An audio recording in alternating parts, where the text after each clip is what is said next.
Maatiin gorsaa fi abukaattoo seeraa obbo Abdul Jabbaar Hussein dhiibbaa fi doorsifni humnati ka mootummaatiin nurratti raawwatamu ammallee nurraa hin dhaabbanne jedhaatii jiru. Hidhamtoonni siyaasaa mana hidhaa qajeelcha poolisii magaalaa Sabbataa jiran nyaanni akka hin seenneef dhorkamuun haala ulfaataa keessatti argamu. Godina addaa saba Oromoo Walloo Aanaa Baatee fi kanneen biroo keessatti humnoonni hidhatan daangaa tarkaanfachuun kibxata darbe jechuun Guraandhala 8 bara 2022 dhukaasa banuun namoota hedduu miidhuu fi nama tokko ajjeesuu jiraattonni Oromiyaa miidiyaa neetworkitti himaniitii jiru. Manni maree amantiilee Oromoo idil addunyaa dhimma ilmaan Oromoo biyya Saawud Arabiyaatti hidhaa jiranii irratti ilaalchisuun ibsa baaseen gadda itti dhagahame ibse. Uummanni Oromoo biyya keessaa fi biyya alaa jiran lammiilee Oromoo mana hidhaa jiraniif birmannaa akka taasisuuf yaamichi kallattii garaagaraatiin dhihaataatii jira.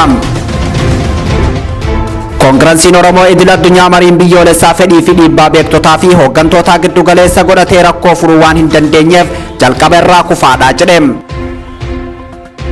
Guraandhala 10 bara 2022 guutuun oduu har'aa itti aanee dhiyaata.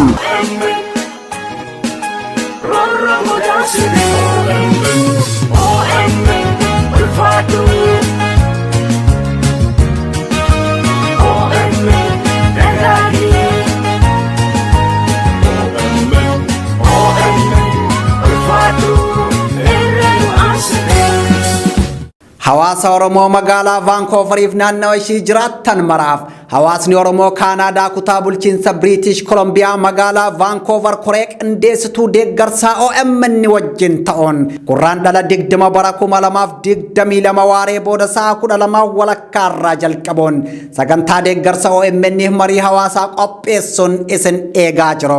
Deeggarsa miidiyaa uummata bal'aa OMN fi marii hawaasaa kana irratti uummanni Oromoo magaalaa Vancouverif naannoo ishee jiraattan martuu affeeramtanii jirtu jedhu koreen qindeessituu sagantichaa. Keessummoonni sagantaa kanarratti argaman daayireektara olaanaa OMN Muhammad Abdoosh, gulaalaa muummee OMN Dajanee Guutamaa, gaazexeessituu OMN Asiyaa Muhammadiif obbo Abdul Aziz Daatuuti. Teessoon Polish Community Center for 015 Street Vancouver BC V5V4 E6 odeeffannoo dabalataatiif lakkoofsa bilbilaa kanneeniin koree qindeessituu sagantichaa qunnamuu dandeessu.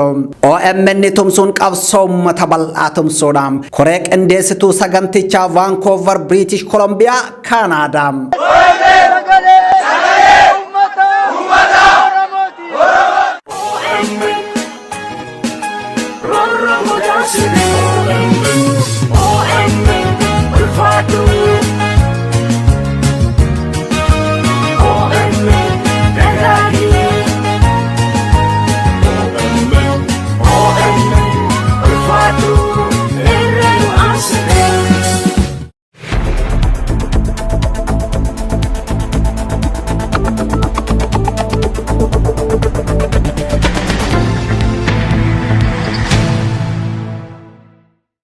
Ashama akkam jirtu kabajamtoota daawwattoota Oromiyaa Miidiyaa Neetwork oduu idilee galgala kanaaf qabnuun isinitti hima oduu waliin Annayima Umari. Jalqaba irratti maatiin gorsaa fi abukaattoo seeraa obbo Abdul Jabbaar Hussein dhiibbaa fi doorsifni humna tikaa mootummaatiin nurratti raawwatamu ammallee nurraa hin dhaabbanne jaani. Haati manaa obbo Abdul Jabbaar Hussein aadde Sooriyaa Kadiir haqa Abdul Jabbaariin dhabnee jirra tattaaffii nuti akka hayniisaa bahuuf taasifnu ukkaamsuufis dhiibbaa jabaan nurratti taasifamaa jira jettee jirti. Siraaj sabaaf dabalata qaba. Haati manaa ogeessa seeraa obbo Abdul Jabbaar Hussein aadde Sooriyaa Kadiir haqa Abdul Jabbaar dhabnee jirraam haqa isaa baasuuf tattaaffii nuti taasifnu ukkaamsaa fi dhiibbaa jabaan kallattii garaagaraatiin nurratti adeemsifamaa jira jetti. Ogeessaa fi abukaattoon seeraa Abdul Jabbaar Hussein hagayya 11 bara 2021 magaalaa Adaamaa ganda gadaa yookaan 12 jedhamu keessatti ajjeefamee kan argame yoo ta'u ajjeefamuu isaatiif mootummaa Abiy Ahmedtu komatamaati jira. Haqni ogeessa seeraa Abdul Jabbaar Hussein akka hin baaneef dhaabbilee naqaa bulchiinsa Abiy Ahmed shora olaanaa taphachuu isaanii maatii fi uummanni Oromoo dubbataatii ture. Manni murtii abbaan alangaa poolisii dabalatee dhaabbilee naqaa bulchiinsa Abiy Ahmed haqni isaa akka hin baaneef maatii doorsisuu fi ajjechaa isaa irratti qorannoo taasisuu didan jechuun haati manaa obbo Abdul Jabbaar Hussein adde Sooriyaa Kadir turtii bilbilaan Oromiyaa Miidiyaa Neetworkii wajjin taasisteen himteetii jirti. Adde Sooriyaa Kadir ajjecha abbaa mana kootii irratti raawwatame ta'ee jedhanii itti yaadanii raawwatanii kanaaf ammoo ragaan poolisii fi manni murtii ragaalee ijoo qorannoo ajjechaa isaatiif barbaachisu awwaaluu fi shakkii kiyyanarraa fuudhuu dhabuudha jetti. Qaamota tika mootummaa Abdul Jabbaar Hussein itti dhaadataa turan keessaa poolisii gargaaraa saajin Aadam Hussein tokko ta'uu kan himtu adde Sooriyaan namni kun akka qoratamuuf gaafadhus gaafii kiyya kuffisan jetti.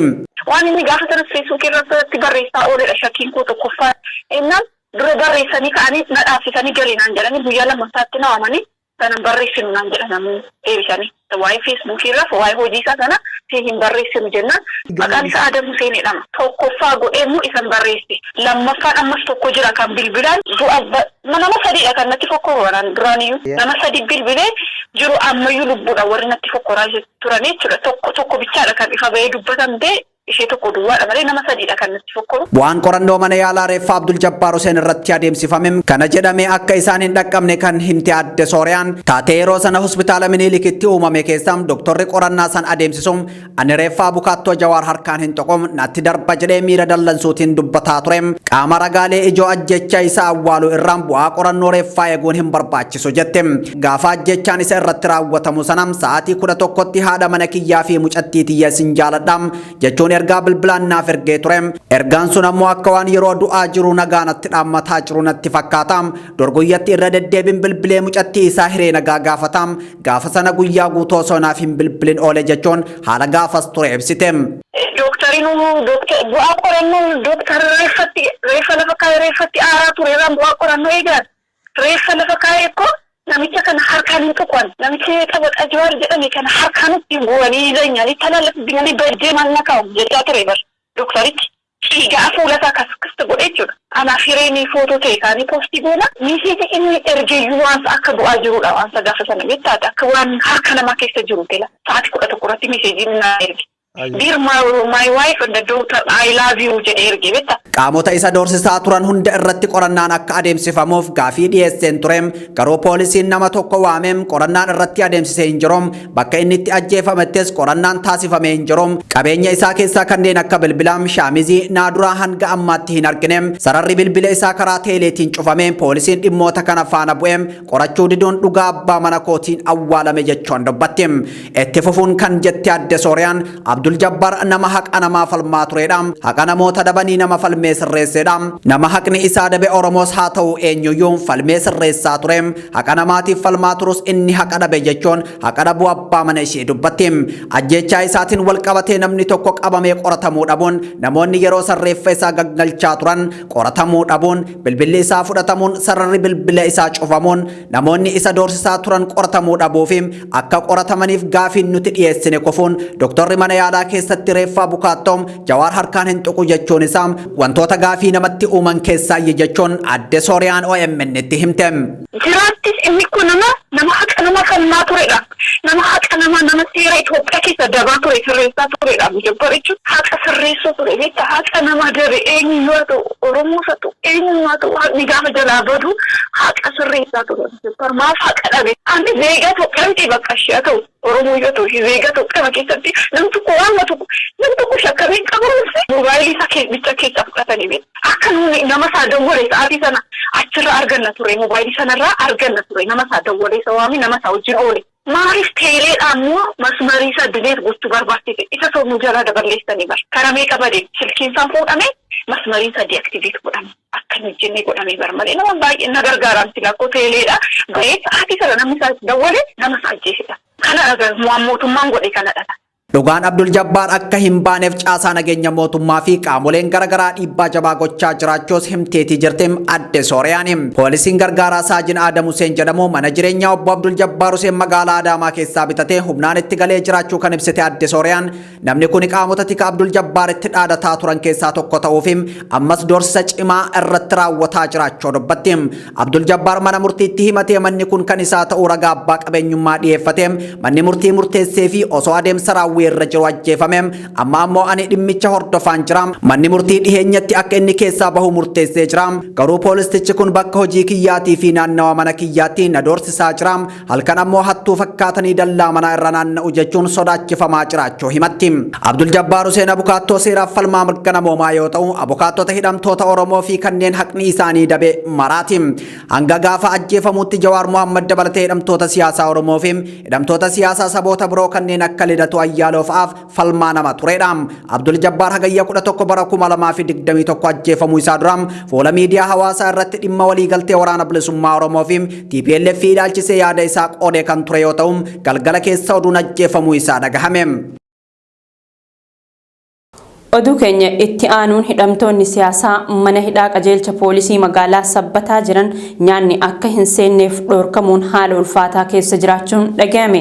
Mooraa qajeelcha poolisii magaalaa Sabbataa keessatti hidhamanii kan jiran baay'inaan namoota 30 yoo ta'an, isaan keessaa hidhamtoota 17f nyaanni akka hin seenne dhorkuun hidhamtoonni haala ulfaataa keessa jiraachuun himamee jira. Namoonni nyaanni akka hin seenneef dhorkaman gaazexeessaa ONN Biqilaa Amanuu, Abbaa Shooma, gaazexeessaa Dassuu Duulaa fi Dachaas Wirtuu fa'aa yoo ta'an, akka nyaanni namoota kanneeniif hin seenne kan godhe ammoo itti gaafatamaa eegumsa mooraa mana hidhaa magaalaa Sabbataa kan ta'e nama Saajiin Dajanee Kabbadaa jedhamuudha jechuun maddeen dhimmicha itti dhiyeenyaan hordofaa jiran Oromiyaa Miidiyaa Neetwoorkitti himanii jiru.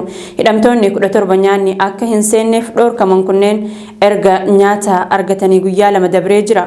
Kanaaf haalli fayyaa isaanii yaaddessaa ta'uu Oromiyaa Miidiyaa Neetwoork odeeffatee jira. Jaallanni gara lakkoofsaan 17 akka isaan Sabbatatti kan hidhamantu jira. Isaan keessaa kan akka Dachaasaa Wiirtuu, gaazexeessaa Biqilaa Amanuu, Abbaa Shoomaa akkasumas gaazexeessaa Dassuu Duulaa kan keessatti argaman waajjira poolisaa tokkoffaa Sabbataa isa jedhamutti nyaanni guyyaa 2 akka irra dhaabateera odeessa qabnu. Sababni nyaanni irra dhaabatee maal akka jedhu odeessa isaa argachuu hin dandeenye, garuu nyaata malee akka ta'aa jiran hubannoo qabna. Addi Bilisummaa Oromoo mootummaan paartii Bilxiginnaa hidhamtootaa fi maatii hidhamtootaa qaamaa fi qalbiin hiraarsuu dhaabuu qabaa jedhe. Mootummaan Itiyoophiyaa kan paartii Bilxiginnaa yookaan PP'n hoogganamu namoota siyaasaa addatti miseensotaa fi deeggartoota Adda Bilisummaa Oromoo hiraarsuu jabeessee itti fufuu eeree caasaan nageenyaa PP hooggantoota olaanoo fi miseensota Adda Bilisummaa Oromoo seeraan ala hidhuun fi manneen hidhaa keessatti adamsa seeraa tokko malee dararaa jiraachuu ibsee jira. Abaa'oon ibsa guyyaa har'aa guraandhala 10 bara 2022 baaseen dabalata qabna. Addi Bilisummaa Oromoo mootummaan paartii Bilxiginnaa hidhamtootaa fi maatii hidhamtootaa qaamaa fi qalbiin hiraarsuu dhaabuu qabaa jedhe. Abaa'oon ibsa guyyaa har'aa guraandhala 10 bara 2022 baaseen mootummaan Itiyoophiyaa kan paartii Bilxiginnaa yookaan PP'n hoogganamu mormitoota siyaasaa addatti miseensotaa fi deeggartoota Adda Bilisummaa Oromoo hiraarsuu jabeessee itti fufuu eeree caasaan nageenyaa PP hooggantoota olaanoo fi miseensota Adda Bilisummaa Oromoo seeraan ala hidhuu fi manneen hidhaa keessatti adamsanii seera tokko malee dararaa jiraachuu ibse.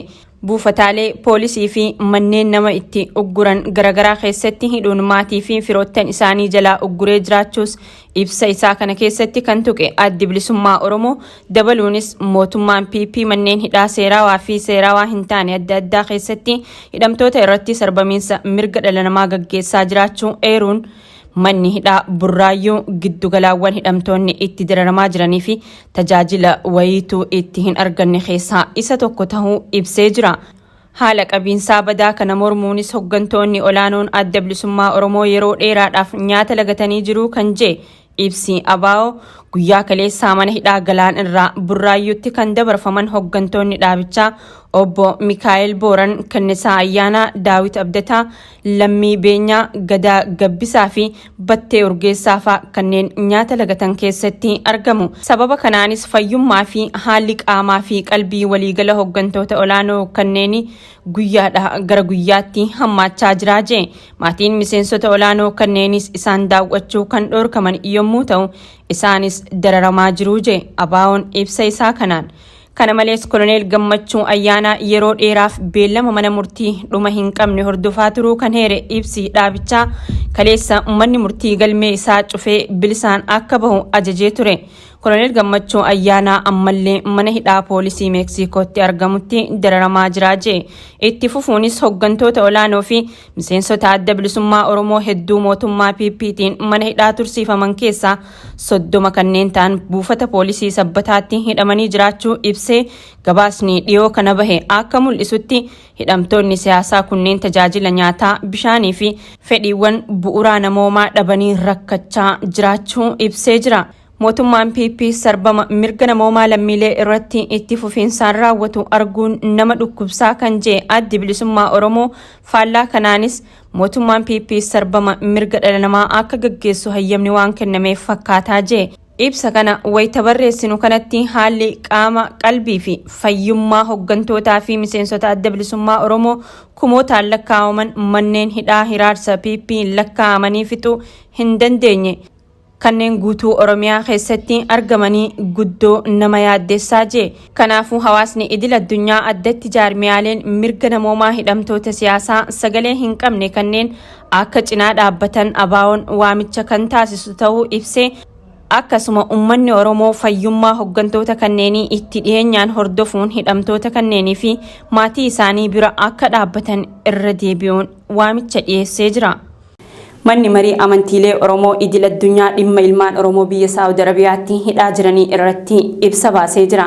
Manni marii amantiilee Oromoo idil addunyaa Global Oromo Interfaith Council dhaabbilee amantiilee Oromoo Kiristaana, Islaama, Pirootestaantii fi waaqeffannaa addunyaa irra jiran hunda walitti dhufuudhaan dhimma saba Oromoo irratti hojjechuuf kan hundaa'e yoo ta'u, Guraandhala 8 bara 2022 walgahii ariifachiisaa taasiseen dhimma baqattoota Oromoo biyya Saawud Arabiyaatti waggaa tokko oliif mana hidhaatti dararamaa jiranii irratti mari'atee ibsa ejjennoo abbaa qabxii 4 baasee jira. Oduun kun akka itti aanutti dhiyaata. Manni marii amantiilee Oromoo idil addunyaa dhimma ilmaan Oromoo biyya Saawud Arabiyaatti hidhaa jiranii irratti ibsa baase. Manni marii amantiilee Oromoo idil addunyaa Global Oromo Interfaith Council dhaabbilee amantiilee Oromoo Kiristaana, Islaama, Pirootestaantii fi waaqeffannaa addunyaa irra jiran hunda walitti dhufuudhaan dhimma saba Oromoo irratti hojjechuuf kan hundaa'e yoo ta'u, Guraandhala 8 bara 2022 walgahii ariifachiisaa taasiseen dhimma baqattoota Oromoo biyya Saawud Arabiyaatti waggaa tokko oliif mana hidhaatti dararamaa jiranii irratti mari'atee ibsa ejjennoo abbaa qabxii 4 baasee jira. Manni marii amantiilee Oromoo idil addunyaa ilmaan Oromoo mana hidhaa keessatti du'aniif akkasumas ammas waggaa tokko oliif dararamaa jiraniif gadda guddaa kan itti dhagahame ta'uu jalqaba irratti kan ibse yoo ta'u, itti aansuun eenyumaa dursee kan lammii ofiitiif dhaqqabu lammii ofiiti waan ta'eef hawaasni Oromoo biyyoota Oromaa keessa jiran haala suukanneessaa baqattoonni Oromoo manneen hidhaa Saawud Arabiyaa keessa jiran kanaaf birmannaa gochuudhaan akka deeggaranii fi dhimma isaanii addunyaa akka dhageessisan waamicha godhe. Itti fufuunis mootummaan Itiyoophiyaa haala baqattoonni kun keessa jiran ilaalchisee isaan baraaruuf tattaaffiin godhe hin mul'atu. Haa ta'u malee mootummaan lammiilee ofiitiif eenyumaa dura rakkoo keessaa isaan baasuudhaaf sochii gochuutu irra ture. Ammallee mootummaan Itiyoophiyaa lammiilee isaa biyya Saawud Arabiyaa keessatti dararamaa jiran kana ariitiidhaan gara biyyaa galchee maatii isaaniitiin walitti fiduu qaba jechuun gaafatanii jiru. Yoo kana ta'uu baate ammoo gara biyya sadaffaa akka ce'aniif akka haala barbaachisuun ariitiidhaan bira dhaabbatu waamicha godhee jira. Dhumarrattis dhaabbileen deeggarsa namoomaa kan akka UNHCR fi IOM baqattoota manneen hidhaa Saawud Arabiyaa keessatti dararamaa jiran kana akka lubbuu isaanii baraaran waamicha godhe. Dabalataanis dhaabbileen amantii garaagaraa ilmaan Oromoo manneen hidhaa keessatti dhumaa jiran akka lubbuu isaanii du'a oolchan yaamicha taasisee jira. Manni marii amantiilee Oromoo idil addunyaa.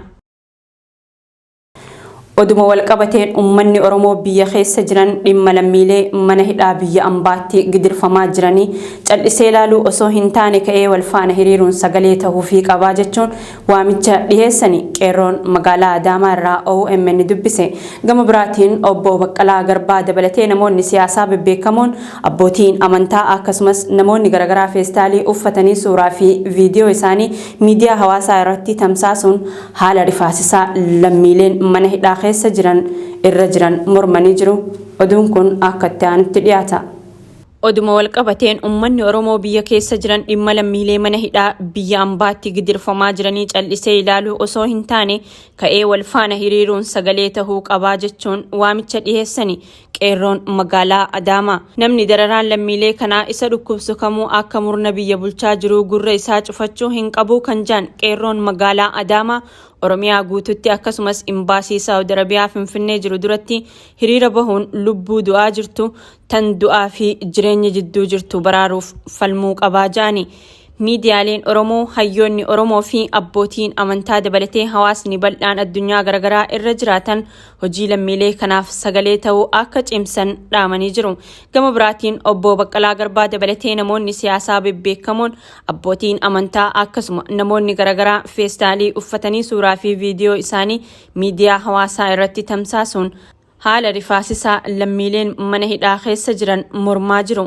Kana malees namoonni baay'een haashtaagii Justice for Prisoners in Saudi Arabia jedhuun duula dirmannaa lammiilee kanaa gaggeessaa jira. Walumaa galatti dararaan lammiilee Itoophiyaa biyya Saudi Arabiyaa manneen hidhaa danuu keessatti argamanii hanga ammaatti daran cimuu malee furmaata kan hin arganne yommuu ta'u qaamni dhimmi ilaalu hunduu gahee isaa bahachuun lammiilee kana baraaruu qaba jechuun dhaamsaa fi waamichi dhiyaataa jira. Oduu keenya xumuraatiin Koongiresiin Oromoo idil addunyaa mariin biyyoolessaa fedhii fi dhiibbaa beektotaa fi hooggantoota giddugaleessa godhate rakkoo furuu waan hin dandeenyeef jalqaba irraa kufaadhaa jee. Koongiresiin Oromoo idil addunyaa marii biyyoolessaa Itiyoophiyaan taasisuuf adeemsa irra jirtu ilaalchisuun ibsa gurraandhala 9/2022 roobii kaleessaa baaseen mariin biyyoolessaa hooggantoota fi beektota hin hammanne rakkoo furuu hin danda'u jee jira. Siraat sabaaf ammaas dabalata qaba. Koongiresiin Oromoo idil addunyaa mariin biyyoolessaa fedhii fi dhiibbaa beektotaa fi hooggantoota giddugaleessa godhateen rakkoo furuu waan hin dandeenyeef jalqabarraa kufaadha jedhe. Koongiresiin Oromoo idil addunyaa marii biyyoolessaa Itoophiyaan taasisuuf adeemsa irra jirtu ilaalchisuun ibsa gurraandhala 9/2022 roobii kaleessaa baaseen mariin biyyoolessaa hooggantootaa fi beektota hin hammanne rakkoo furuu hin danda'u jedhe. Mariin biyyoolessaa walitti bu'iinsa furuu fi ce'umsa siyaasaa taasisuuf murteessaa ta'uu hin shakku kan jedhe Koongiresiin Oromoo idil addunyaa mariin osoo wal waraansii fi gaaga'amni namoomaa adeemsifamaa jiru adeemsisuun ulfaataadha jedhe. Ibsa isaa kanaan kan jedhe Koongiresiin Oromoo idil addunyaa marii biyyoolessaa dura wal waraansii Oromiyaa, Tigraay, Beneshaangul Gumuz, Affaar keessatti adeemsifamaa jiru dhaabbachuu qaba. Lammiileen waraana hongee gogiinsaa fi buqqaatiin miidhamaniif deeggarsi namoomaa akka dhaqqabu daandiin saaqamuu qaba. Hooggantoota adda bilisummaa Oromoo fi hidhamtoota siyaasaa guutuu biyyattii keessatti hidhaman gadhiisuun marii biyyoolessaatiif haala mijeessa jedhe. Itti fufuun kan jedhu ibsi kun humnoonni diinaa Itoophiyaa keessa osoo jiran marii biyyoolessaa adeemsisuun hin danda'amu. Humnoonni tikaa waraanaa fi basaasaa Eertiraa Itoophiyaa keessaa bahuun birmadummaa biyyattii mirkanaa'uu qaba jechuun haaldureewwan marii biyyoolessaa dura guutamuu qaban akeeke. Mariin biyyoolessaa kun bu'aa qabeessa akka ta'uuf waraana bilisummaa Oromoof TPLF dabalatee humnoota hidhatan hunda hammachuu qaba. Adeemsi marichaa amanamummaa fi fudhatamummaa kan qabu hunda kan hirmaachisuu fi walaba kan ta'e ta'uu qaba jechuun hubachiiseeti jira. Hayyee kabajamtoota daawwattoota Oromiyaa Miidiyaa Neetwoork oduun idilee galgala kanaaf qabanne kanuma fakkaataa qophiilee OMN tanneen hafanii waliin turtii gaarii.